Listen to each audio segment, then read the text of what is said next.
ഒന്ന് വാങ്ങിച്ചാലോ? ഞാൻ അത്രയും ദൂരം അവിടെ നടക്കണ്ടേ ടൗണിലെത്താൻ? ഇവിടുന്നാ മേടിക്കണോണ്ട് കുഴപ്പമൊന്നുമില്ല. മാസം അവസാനാണ്. അക്കൗണ്ടൊക്കെ ഏകദേശം കഴിയാറായിക്കണോട്ടാ. നോക്കി കണ്ടൊക്കെ വാങ്ങിച്ചോ. അപ്പൊ നമുക്ക് പോവാ, ബില്ലടിച്ചാലോ? മാസം അവസാനാണ്, അക്കൗണ്ടിൽ കാശ് കുറവാന്നൊക്കെ പറഞ്ഞിട്ട് ഈ കൊട്ട നിറയെ സാധനം വാങ്ങിച്ചേക്കണെന്താ? പേടിക്കണ്ട, ഈ മാസം ഫുള്ളായിട്ട് പോവാനുള്ള പൈസ ഒക്കെ അവിടെ തന്നെ ഉണ്ടാവും. ഇതെന്താന്നറിയോ, ഈ വനിതത്തിന്റെ 1ാം വാർഷികം അനുബന്ധിച്ചിട്ട് ഒത്തിരി ഓഫറുകൾ ഉണ്ട്.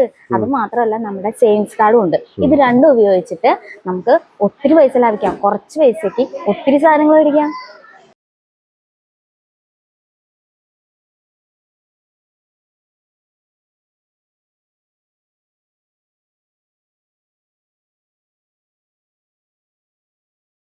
അപ്പൊ എല്ലാവരും ഓടി വന്നോളൂട്ടോ വനിതത്തിലേക്ക്. വനിതത്തിന്റെ 1ാം വാർഷികം അനുബന്ധിച്ചിട്ട് ഇവിടെ ഒത്തിരി ഓഫറുകൾ ഉണ്ട്. അപ്പൊ കുറച്ച് പൈസക്ക് ഒത്തിരി സാധനങ്ങൾ വാങ്ങിക്കാം. അപ്പൊ വനിത